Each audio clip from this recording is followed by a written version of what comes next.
ја злоупотребиле службената положба и се сомничат за проневера на околу 7 милиони евра. Поднесена е кривична пријава против поранешниот граначелник на Струмица, Костадин Костадинов, и уште 5 лица вклучени во постапка за набавка на 10 електрични автобуси во вредност од околу 430 милиони денари.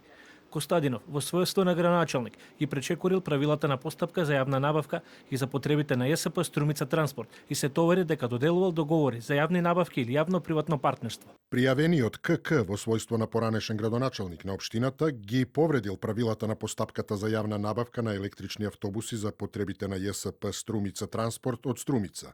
Кривични пријави се поднесени и против ДПС од Струмица, КБ од Богданци, ЛЈ од струмичкото село Ново село и ЛГ од Струмица, поради постоење основи на сомнение дека сториле кривично дело несовесно работење во службата, како и против ГП од Скопје, поради сомнение дека помогнал во извршување на кривичните дела, злоупотреба на постапката за јавен повик, доделување на договор за јавна набавка или јавно-приватно партнерство и несовесно работење во службата.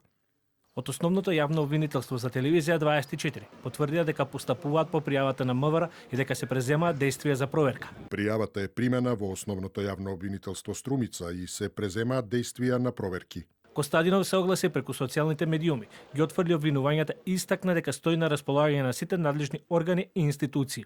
Верувам дека сите овие чекори се спроведени според важечките закони. Истовремено сакам да потенцирам дека лично јас, а се надевам и сите наведени лица за кои постои сомневање дека сториле кривично дело, стоиме на располагање на сите надлежни органи и институции со цел да им биде елаборирано и појаснето на кој начин е спроведен овој проект, кој денес безпрекорно функционира во пракса.